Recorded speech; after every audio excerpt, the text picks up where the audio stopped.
Veníamos con 15 años de dictaduras. Cuando empezamos a trabajar en el Manzanazo decíamos que no había sido organizado, pero estaba organizado. ¿De dónde venía esa organización? Pero es toda la comunidad la que lo toma como un problema propio y sale a defender su trabajo, su ciudad, y lo hace no con buena moral. Todo eso eran cosas que iban constituyendo lo que años después Aspe dijo la Argentina secreta.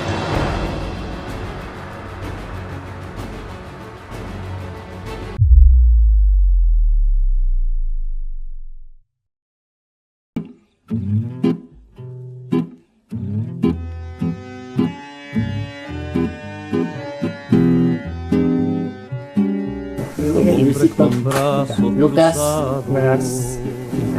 a la fuerza sin destino. ¿cómo estás? Bien. Hola, ¿qué tal? Hola, ¿qué tal? Bueno, estamos aquí reunidos porque vamos a descubrir, recordar un hecho icónico en la historia santafesina y del universo municipal, que es el Manzanazo. Para eso estamos reunidos con Luis Larpín y Miguel Muy Rico, que han sido testigos, protagonistas y han realizado una gran investigación. ¿Cómo les va? Bien. Muy bien. Bueno, buenísimo. Vamos a recorrer o intentar recuperar algo de esta historia que sucede en el 72. Pero para que esto suceda hay un antecedente, o hay varios antecedentes y hay que retroceder un par de años. Nos vamos al año 1969, Ocampazo. ¿Por qué fue importante el Ocampazo del 69 para el Manzanazo del 72? Por varias cosas. Una, porque es una de las primeras rebeliones populares, a la par del Corobazo y del Rosariazo, que se dan en defensa de las fuentes de trabajo principalmente, en el norte de santafesino. Veníamos con 15 años de dictaduras. Entonces, Cabrón Ganía. en ese momento estaba en Ganía, pero desde el 55 se habían sucedido dictaduras y gobiernos limitados y controlados. La forma de protestar era movilizándose. Hay algo de eso que sucede en el Ocampazo que se traslada, por supuesto, con la historia de la gente. Sí. Cuando empezamos a trabajar en el Manzanazo decíamos que no había sido organizado, pero estaba organizado. ¿De dónde venía esa organización? Esa organización la traía la gente de sus luchas anteriores en Villa Ocampo, en el Ocampazo, y que luego vinieron a afincarse en los barrios del oeste de Santa Fe. Y traían ya consigo la organización, una organización en la cual tiene mucho que ver el papel del movimiento sacerdote del Tercer Mundo, que empieza a estar en auge, que empiezan a hacer un poco de correa transmisión de muchas noticias y a meterse un poco con los derechos negados a la gente. Vuelvo un segundo hacia el Ocampazo. Sí. Porque cuando hablas de los curas del Tercer Mundo, cuando hablamos de los vecinos y las vecinas organizadas, hablamos de una red social sólida, integrada y que dialogaba entre sí o que entendía que había cosas que había que hacerlas todas juntas, como por ejemplo la huelga en el ingenio azucareros. Sí. O sea, el motivo inicial es la cuestión del ingenio Arno y toda su red de proveedores y demás, pero es toda la comunidad la que lo toma como un problema propio y sale a defender su trabajo, su ciudad, su región, y lo hace no con buena moral. Y allí se va generando todo este movimiento y se termina definiendo hacer la marcha del hambre hacia Santa Fe. Era llegar a la ruta y hacer una gran movida hacia Santa Fe. Por supuesto, ahora lo dejaron. Aparte no era un grupo de obreros, era todo el pueblo de Villa Ocampo que se venía para Santa Fe. Entonces no se sucede la marcha del hambre. No, es reprimida, al llegar a la ruta es reprimida. Y a la cabeza de esa marcha venía Raimundo Ongaro de la CGT de los Argentinos, que era el secretario general, un tipo muy buscado para detenerlo. Paralelamente, digamos, en Santa Fe empieza a gestarse una especie de movilización o marcha que iba a salir a la Ruta 11 a recibir esas marchas de nuevo. Los barrios del oeste, nucleados en la coordinadora de barrio del oeste, iba a salir a la ruta 11 a recibir a la marcha que venía de Villón. ¿Eso se sucede o no se sucede? Más o menos, porque también es reprimida. Era reprimido. Pero fíjate que allí quienes participan: Bien. los barrios del oeste, los sindicatos, los estudiantes, los curas del tercer mundo, las comunidades cristianas, en realidad, donde los referentes eran los curas, pero no eran Santa Fe, los curas de Santa Fe, en ese momento con la línea de los curas del tercer mundo y los espacios donde ellos estaban, ¿quiénes eran? Y principalmente en esa zona estaba Catela, en Villa del Parque, Buntir en Alto Verde, Grupo Guadalupe, que también formaba parte. vinculados a la educación y la cultura, y tuvieron mucha trascendencia. Leyendecker creando el Colegio Mayor Universitario, Pepe Serra creando la Casa del Obrero Estudiante, Rosso, que sigue en el colegio, Aquín con el movimiento de juventudes. O sea, todo eso eran cosas que iban constituyendo lo que años después Aspe dijo la Argentina secreta, ¿no? Era una cosa que iba surgiendo en la sociedad santafesina y argentina, sin que el poder pudiera controlarla, pudiera manejarla o pudiera organizar. Eso que se dice, perdón, al día de hoy, esto de que una de las fortalezas del pueblo argentino es justamente su estructura social y su organización o la organización de las organizaciones civiles, ¿no? Y la gente mancomunadamente. Sí, exactamente. A esas organizaciones donde los movimientos sacerdotes del tercer mundo, los curas, o también las organizaciones estudiantiles, o muchos movimientos que había en ese momento, debemos sumar el movimiento vecinal. Uh-huh. Que el movimiento vecinal eran vecinales con otras características lo que tienen las vecinales hoy. Eran vecinales preocupados, donde los vecinos iban a discutir su problemática. Su problemática era la canilla pública, el teléfono, el loteo, la tierra, la inundación, y que fomentaban la organización. Porque el ir a la vecinal, el ir a misa, el ir acá, el estar en un movimiento, iban fomentando una cierta organización en todo el cordón oeste de la ciudad. Todo el cordón oeste era en su mayoría habitado por obreros y empleados municipales de Santa Fe. Estamos hablando de una Santa Fe que no era la misma. No.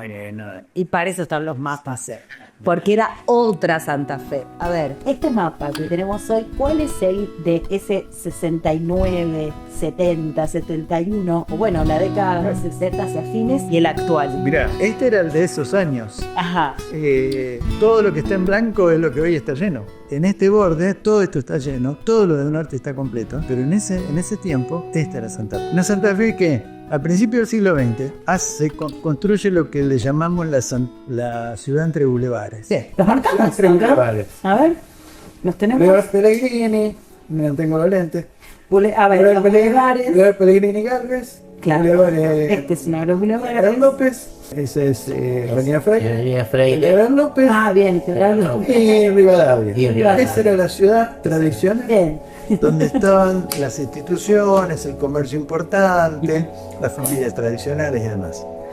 Mediados del siglo, la Argentina empieza a cambiar, empieza a industrializarse y recibe nuevas olas inmigratorias europeas que escapan de la guerra. Ahí se arma otra Santa Fe, una segunda Santa Fe, que es la ciudad entre avenidas. Bien. Avenida Freire, López y Planes, General Paz, Estanislao Ceballos, Avenida Galicia. Esa ciudad se llena de familias trabajadoras que con una traza urbana perfectamente delimitada, aunque tuvieran calle de tierra, pero era bien delimitada, y que van construyendo una serie de instituciones, los clubes de barrio, vecinales importantes, las sociedades de las colectividades. La sociedad alemana, claro, la sociedad alemana, la sociedad española, la italiana, claro. Están en todas esas zonas. Y cada uno de esos barrios tenía un cine, por ejemplo. O sea, había una actividad social, cultural y demás propia de ese momento. Mientras todo eso sucedía, poco tiempo después empieza a formarse todo ese cordón oeste. Esos barrios se van construyendo por llegada de gente y... Pero es otro tipo de migración. Es otra migración. Porque primero hablamos de los que vienen de afuera. ¿Y este tipo de migración cuál es? Interna. internas y es fundamentalmente del norte de Santa Fe, el Chaco. Por eso dialogamos con el Ocampazo, Claro. en términos Exactamente. demográficos y históricos. Y ¿no? podríamos llegar a decir que los actores sociales del Ocampazo de los 69 van a ser los mismos actores sociales que van a desarrollar una serie de luchas sindicales en la ciudad de Santa Fe en el 70, 71, 72. Claro. Es decir, son los mismos actores sociales. Tenemos los del tercer mundo, tenemos el movimiento estudiantil, o sea, hay una cosa respecto a lo que decía Luis, que también es remarcable. Si nosotros tomamos en medio como que hay una línea derecha que marca toda una serie de vida estudiantil en la ciudad de Santa Fe. Empieza en la Facultad de Derecho y termina en la Facultad Económica. Bien. Pero en el medio estaba Química, Instituto del Profesorado, estaban los cines del núcleo joven. Es interesante el concepto de pensar que la universidad para ese momento ya era la posibilidad, era pública y la posibilidad de que el hijo del obrero llegara a la universidad. Sí, Esa otra exacto, universidad en las sí. décadas anteriores. Sí, Estaba también la tecnológica. la tecnología. Estaba la católica, que era muy chica, pero no era de élite. La Católica de Santa Fe era una universidad accesible. Muy, muy estudiantil la década del 70 en la ciudad de Santa Fe. El comer universitario también está en esa línea. Bien. Bolívar y 4 de enero y 1 de mayo. ¿Por qué es importante esto de que plantean de la universidad, el comedor universitario o las distintas pertenencias? Bueno, pues el estudiantado tuvo mucho protagonismo en la vida política de Santa Fe. Bien. En ese periodo.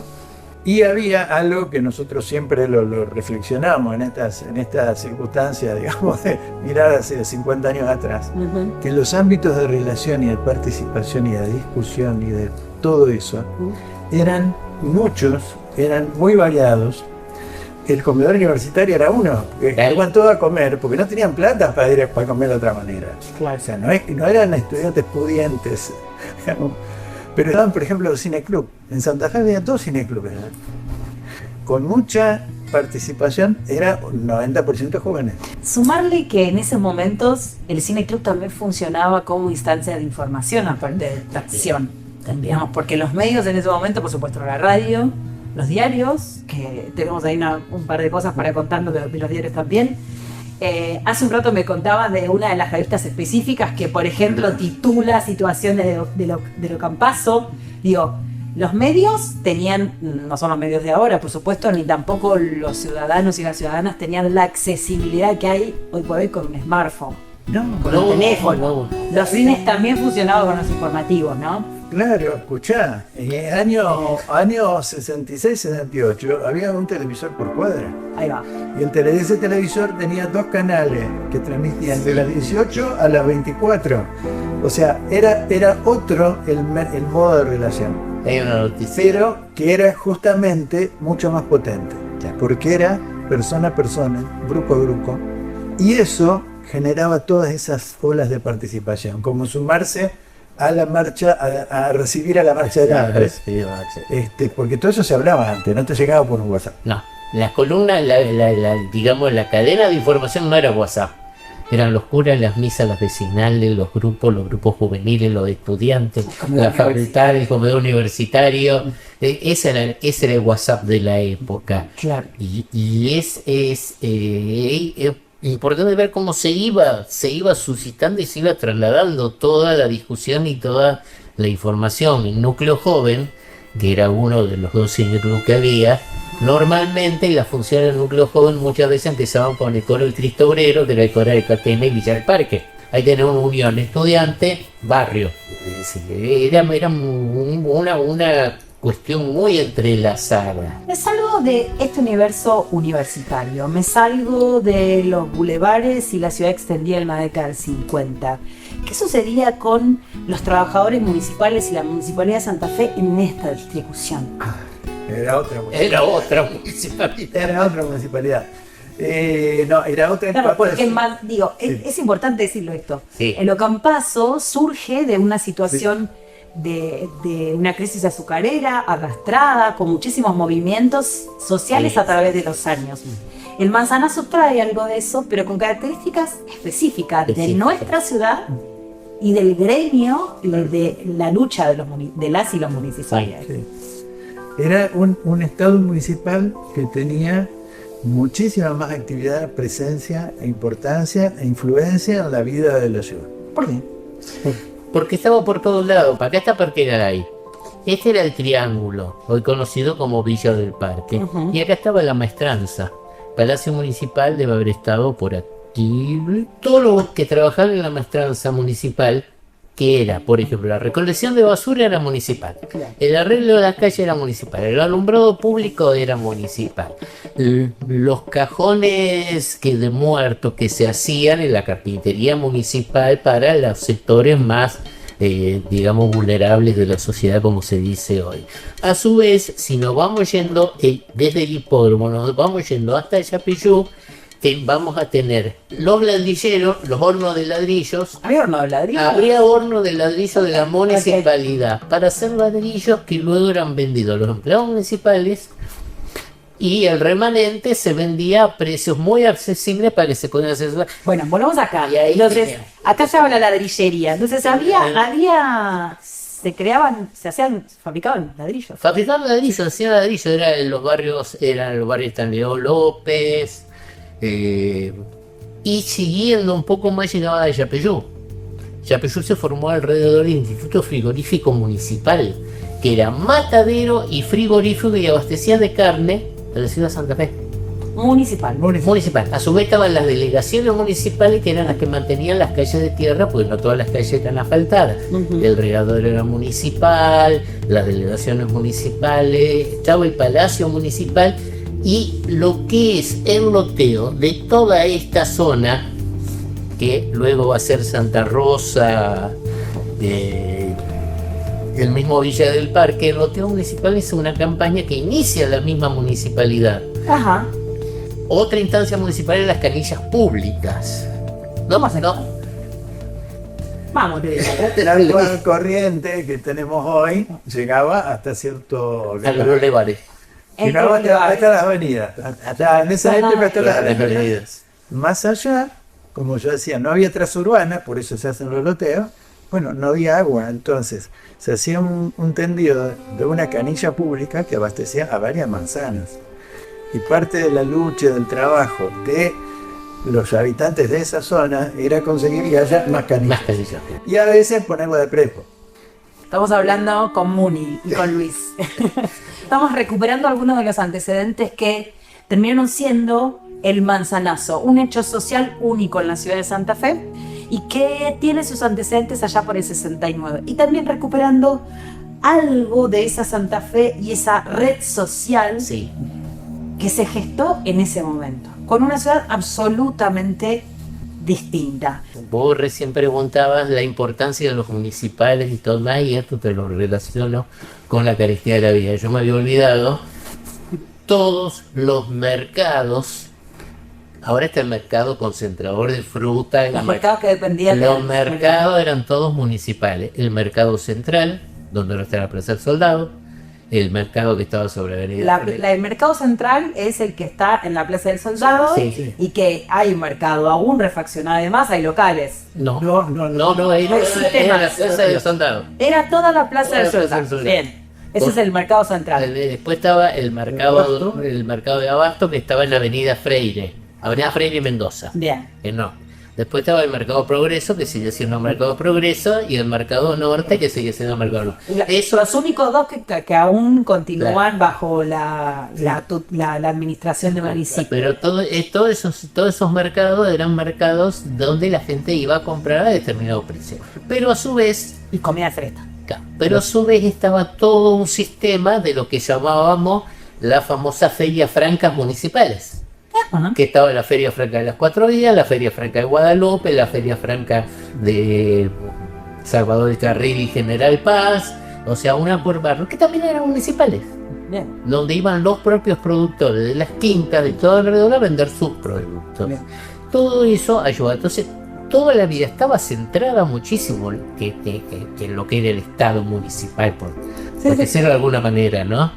¿Quieren decir algo más? ¿Que se les ocurre que nos olvidamos de algo? No, dentro de un rato te sigo contando todo lo que pasaba en la Argentina y en el mundo en esos años, en esos pocos años, Sí.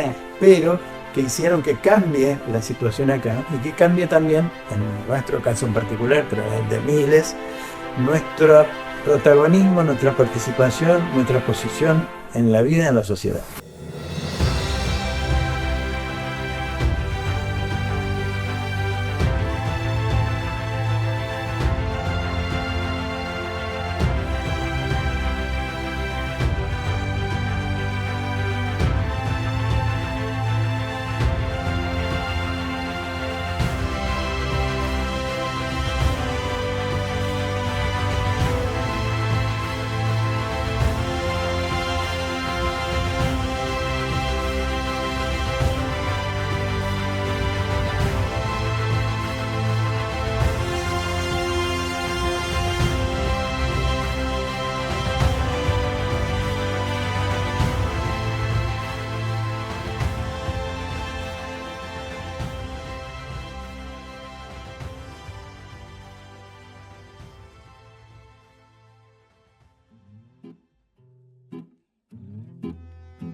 Pasaban 4 o 5 meses que no le pagaban a los municipales.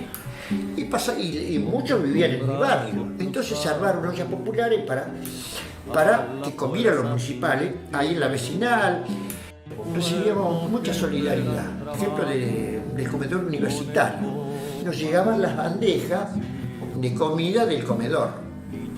Un poco, pero ¿cómo puede? Y esta bandeja no, miramos a que los estudiantes se quedaron sin comer para mandársela a ustedes. Desde la vecinal de Villa del Parque se empezó a hablar con otros barrios y a transmitirle nuestra experiencia a otros barrios. Y en otros barrios también había otros curas tercermundistas que estaban haciendo la misma experiencia. Entró a coordinar las movilizaciones, por ejemplo, por la cartilla de la vida.